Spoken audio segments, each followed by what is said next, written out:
Creative Living, utilizing today's technology with the best of the past to bring you innovative ideas and up-to-date information for creative lifestyles in today's active world. With your host, Sheryl Borden. Thanks so much for joining me today for Creative Living. We're going to learn a new card making technique, show how to make a beautiful ruffled cake, and talk about things you might not have learned in business school. One of my guests today is Diane Tunnell, and she's an independent demonstrator with Stampin' Up. Diane's going to show how to make a card using a technique referred to as emboss resist. She'll tell what supplies are needed, show how to heat the embossing powder, and then show how to add additional color if you want to. If you really want to impress your family and friends, watch carefully as Nancy Seiler demonstrates making a regal rainbow ruffle cake. As Nancy explains, it's all about the decorating you use, and anyone can do it. It almost looks too good to eat, but not quite. Nancy represents Wilton Brands in Woodridge, Illinois. And we'll begin the show by talking to Gary Barnes, who has successfully built 3 businesses from the ground up. He's going to share the success tips by telling 5 things they don't teach you in business school. His company is Gary Barnes International, and he lives in Denver, Colorado. Gary, it's such a pleasure to have you here today. I enjoyed reading your books, and they're the kind I like to read. They're what I call a fast read. There's a lot of information in there, and I learned a lot from it. And I know as a business person, as an entrepreneur, you're a business coach, it probably was hard to get that much information in a small book. But that's what we wanted to talk about, is what makes some people successful at business, even if they have a degree in business. What makes some successful and others maybe not as successful? You know, Sheryl, that's a great question. And you know what we look at, and degrees are really important today, because if you're going into a career, a lot of times you won't even get looked at without a degree. On the entrepreneurial side, and actually it's on both sides, there's a concept that success is almost an instant thing. We're an instant society. We'd like it to be that way. Absolutely. We want oatmeal in less than a minute, right? Right. I mean, we're cooking oatmeal, give me a break. But it's something that when we really look at it, is that there is what I call a gestation period. There is a growth that when we plant a seed, there's going to be a period of time before we see the results. Sure. And when we get into business, when we are an entrepreneur, or even in a just a regular, quote, career type job, we want to go through those ranks so quickly, and we want that instant success, that instant gratification. We just soon start at the top. Oh, absolutely.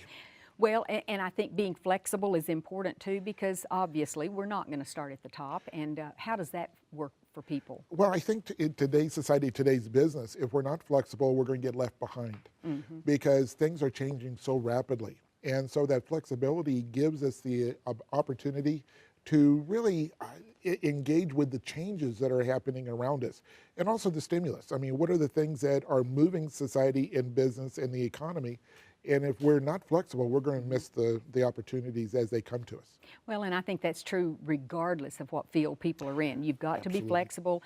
And one thing I always like to add is that don't try to change the whole format of how a business is run your first year. Just sit back, learn it. You may have better ideas, but not that first year. You need to kind of go with the flow. I always talk about, you know, we know what we don't know, or we don't know what we think we know.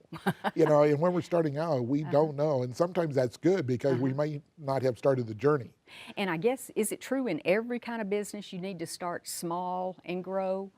I see a lot of businesses, even in our local town, that seem to outgrow themselves too soon and they go under. Absolutely. And sometimes that's the supply and demand. They're not able to really give the quality responses to their clientele, the people that really want that product or service. And there's another one of my Garyisms is, when does it feel bad to feel good? So we can have some great success, but it's too soon and it trips us up. We're out of balance. Another one that you mentioned in one of the books that I thought was so true, it's called Disagreements or Disappointments Are Good, because we are going to see a different side of things. Yes, and you know, it's that wisdom of others, because they're looking at the same situation from a different angle, and because of that, we're going to get different information, and that information could actually save us. It's also tied to adversity, because we think that just because we have a great idea or there is something that we want to give to, quote, the world, that we're not going to have those stumbling blocks. And, you know, like in 1988 when I was diagnosed with MS, that here I was in the middle of my career, and all of a sudden I was given this diagnosis that said I would be dead or in a wheelchair in 10 years. But it wasn't so much what was the stimulus, what happened to me, but my response to that stimulus. And that's the same in any business. We're going to have those things that are going to trip us up if we allow it, but it's that, you know, that response that will give us that distinctive result that we want. Well, and something that's really always been hard for me, and I don't know if it's because I'm just sort of anal this way, but it's really hard for me to delegate jobs to other people. But that has to happen, especially as a business grows. How do you teach people like me to be able to delegate? Well, you know, Sheryl, that is something that I think we all struggle with. And I think there's two primary reasons, is that number one, no one can do it as well as we can. Or we think so. Or we think so. and sometimes that is actually true. There is something that we want to give the world, and we know how we want to do it, and so no one can be in our skin, you know, exactly.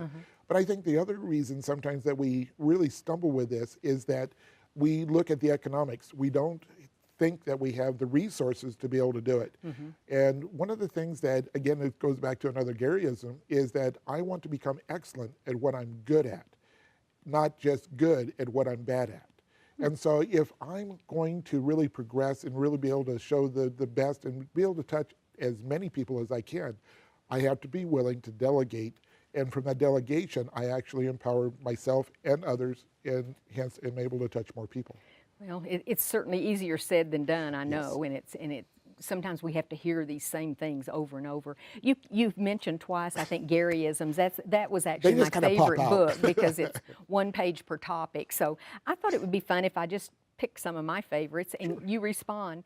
One says, find someone who's been there, done that, and then return to help others. Yes. You know, the concept is, it's like in the Old West, when everyone went from the East Coast to California, they had someone that was that had already been a trailblazer. They didn't want someone that had never been down the trail before. And I think the key part to that is someone that has done that and is still doing it. Still doing it. Because we were talking just a moment ago about the flexibility and being willing to adjust to circumstances. If they're not still involved with whatever it is that you're wanting to follow them, then maybe odds are you shouldn't be doing it either. Might not be the right course of action. That's really a lot to say there. We don't have a mandate to sell, but an obligation to share. I like that. Oh, you know, for years, I've been in the sales arena my entire career. So it's over so many years. I don't even want to say the number.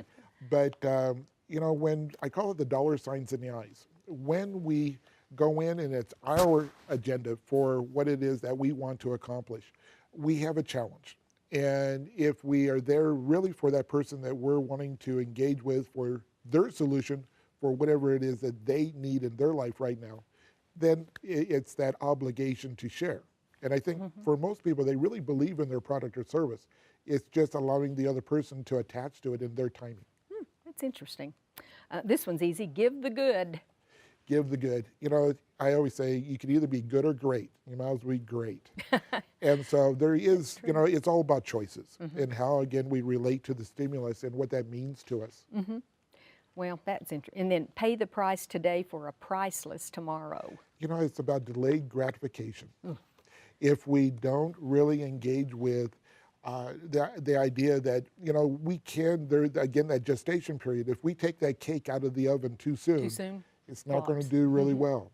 And so by paying the price today, making those decisions today, making those phone calls, making that connection, helping someone else within that situation that they may be in, it's going to pay dividends later on. Well, I could go through the whole book. It's great. All of your books are wonderful. Thank you very much, you. Gary. I enjoyed visiting with you about it. It's been such a pleasure to be here with you. Thank you.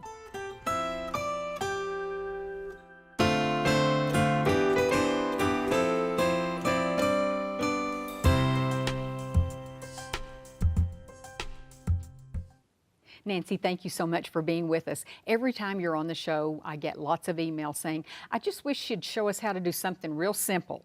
So for those people who maybe haven't experienced cake decorating or working with the buttercream icings, which I think is the best icing of all, that's kind of what you're going to cover today. I am. One technique. Now, it does use a ruffle or a petal tip, so some people may be threatened by that, but hopefully after you see me do it, you're not going to worry about it. And it makes a very impactful decoration, you know, whether you're using it as a ruffle or a bow or, you know, you're using it for just a simple flower.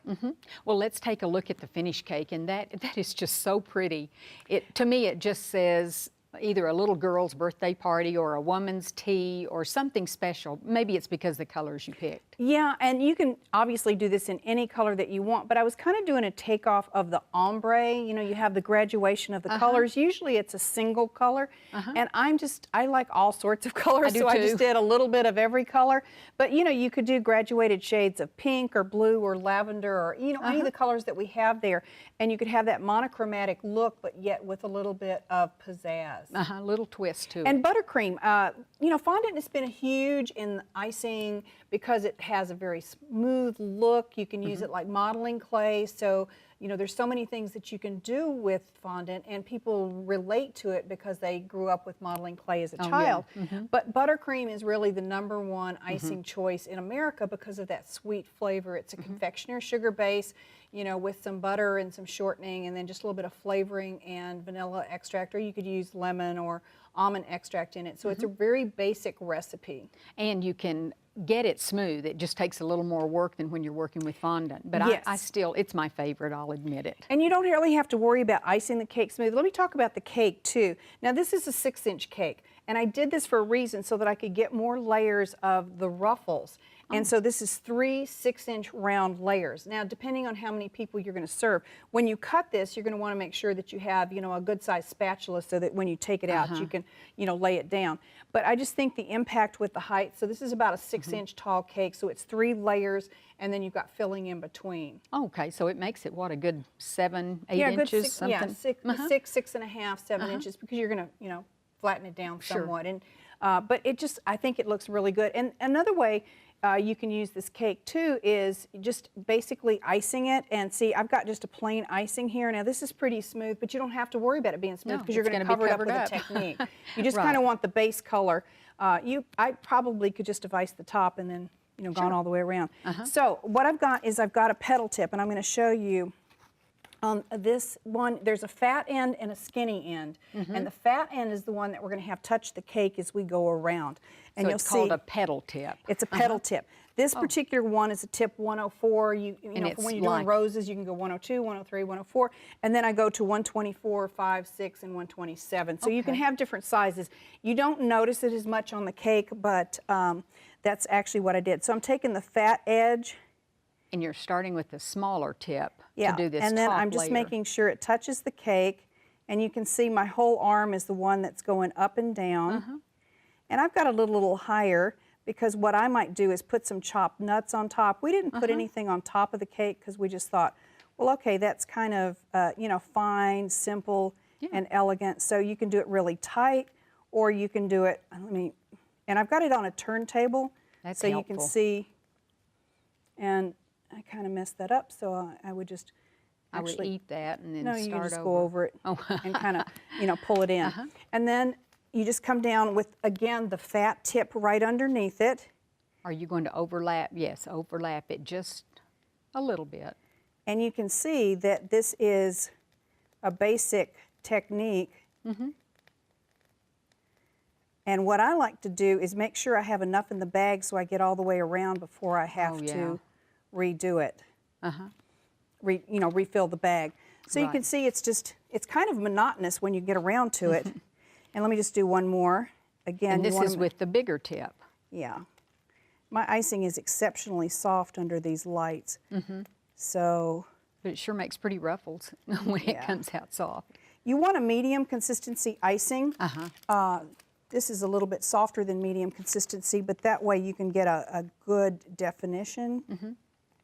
What does a person do if they're making the icing and it is a little soft. Add like some that. more confectioner Just sugar. confectioner It's, sugar. you know, really not that much of a problem. So I'm just going to stop there, and you can see it's beginning to take shape. You can do more layers, you could do less layers, and then you just keep going. And as you can see, I have the graduated colors and the different size tips. Well, that's certainly easy enough to do, and like you say, it just immediately looks very elegant. You could put maybe cut strawberries on top, or some whipped cream with even Some cherries nuts. in that. Nuts. Yeah, you could put some fresh flowers. Just make sure that you put some wax paper or some plastic wrap underneath so that they're not touching the cake. Oh, that's a good idea. Well, thank you so much. You just make it look so easy every time.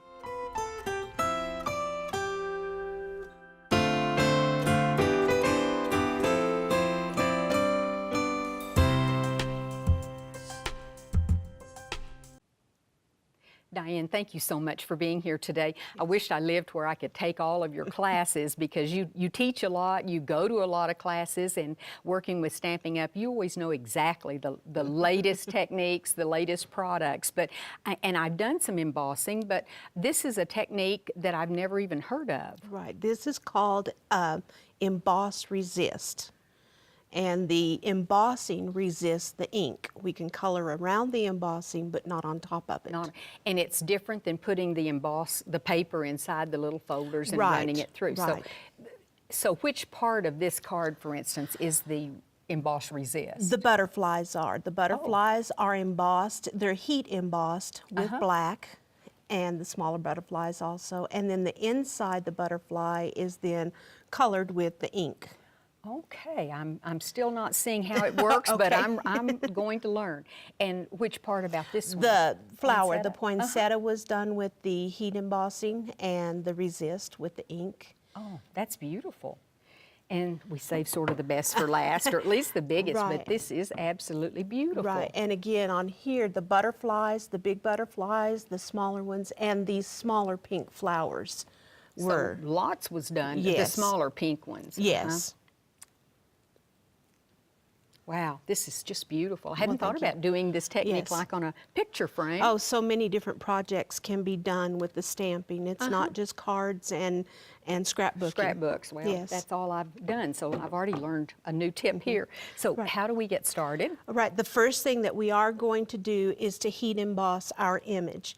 I have already embossed the larger butterfly, but we'll do the smaller butterflies. Now, you just used plain black ink? Or No, what I did you use Versamark, Oh, which is a clear ink, and it dries a little bit slower than the other ink. So it gives you a little time to work? Exactly, and it's a bit sticky. There's a tackiness to it.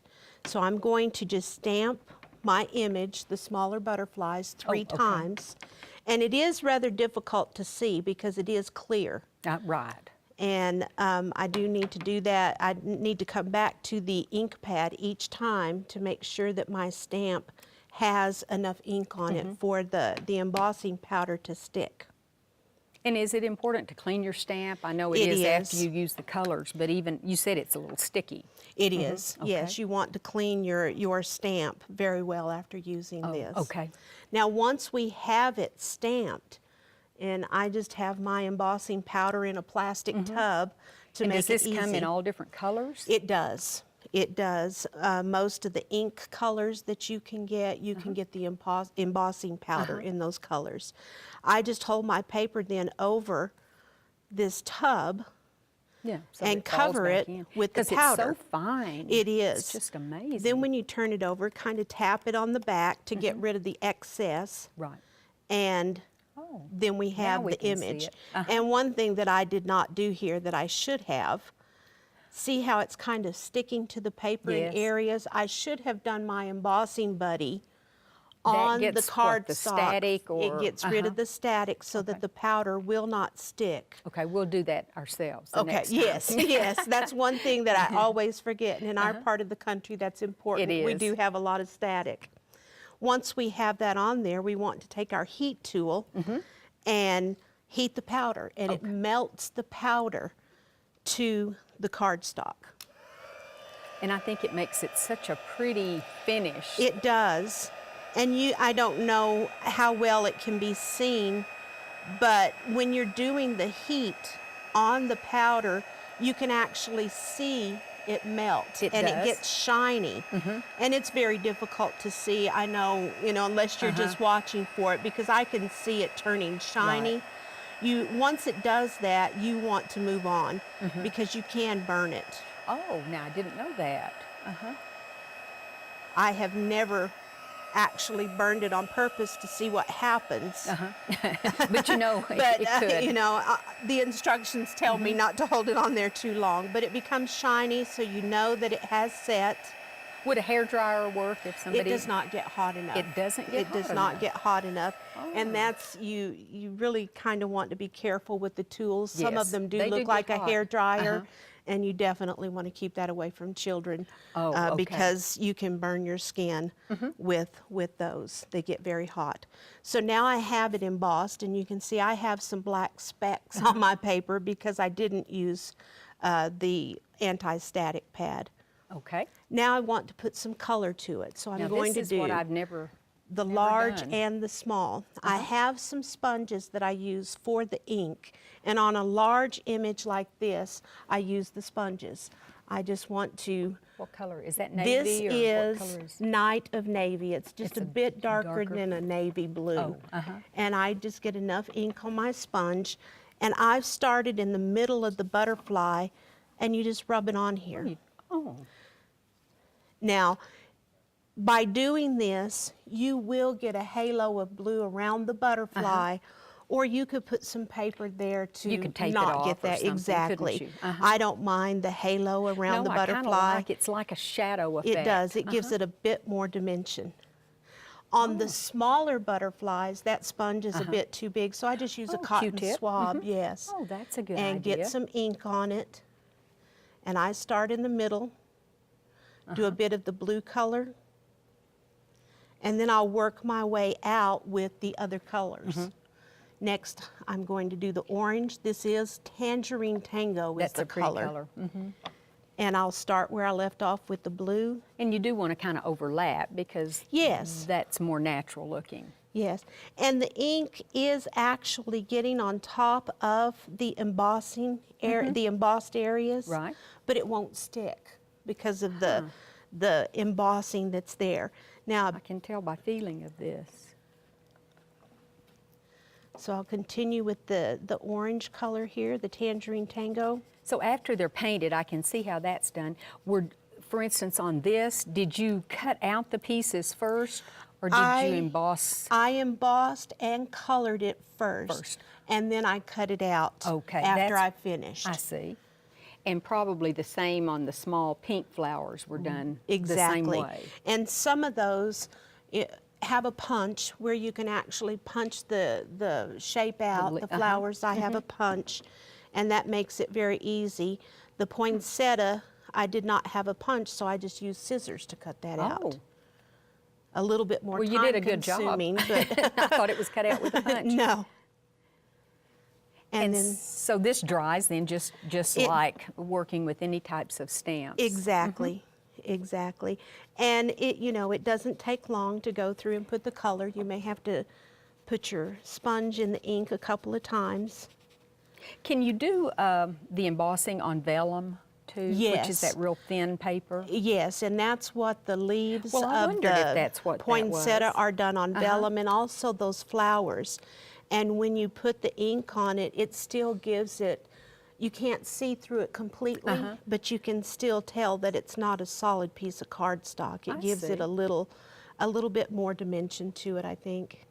Okay, so you would just simply finish the card, and this is the one that you're doing. Exactly. Any other tips that we need to know about using the Versa ink or the Versamark and the powders? No, the Versamark and the powder, that's, stamp your image and get the powder on there. You want to make sure that you do get a clean stamp. You don't want open spaces in your embossing, and it won't stick if it doesn't have the Versamark. I see. Well, I've used the products, but I've Right. never used it in this manner, so I'm Right. really excited about it. Well, Okay. thank you so much, Yes, Diane. thank you. I hope you enjoyed the show today. Next time on Creative Living, we'll learn how to make some crazy cool projects using duct tape, and we'll talk about hummingbirds. One of my guests on the next show is a designer and crafter, and she's written a craft book on projects made from duct tape. She'll show some crazy cool ideas for making everything from jewelry, fashions, hair accessories, handbags, and much more. I never realized how many different colors, patterns, and designs are available now in duct tape. And did you know they have coordinating sheets of the tape in addition to the rolls? These are really fun things to make for kids and for adults. Another guest is a retired curator with the Chicago Zoological Parks, and one of the species he managed was hummingbirds. He's going to talk about the various species of hummingbirds, talk about feeding them, and share the recipe he uses for attracting these tiny little birds. I hope you'll plan to join me next time for Creative Living. We are very pleased to offer a special booklet that accompanies this series of Creative Living. We are celebrating our 40th year on PBS. This booklet is titled the 40th Anniversary Series, and it features a wonderful collection of ideas and information, and it's available free of charge on our website. Posted as a PDF file, you can simply download the entire booklet or just the segments you're most interested in. For your copy of this commemorative booklet, go to our website at kenw.org and then click on Creative Living. Scroll down to the booklet section and you can click on this booklet or on any of the other booklets we have available online. We would like to invite you to sign up for our free e-newsletter too. Go to kenw.org and click on the Sign Up Now button and input your email address. That's all there is to it. We would also like to ask you to become a fan of Creative Living on Facebook. Go to facebook.com and in the search window type in Creative Living with Sheryl Borden. Thanks so much. We look forward to hearing from you.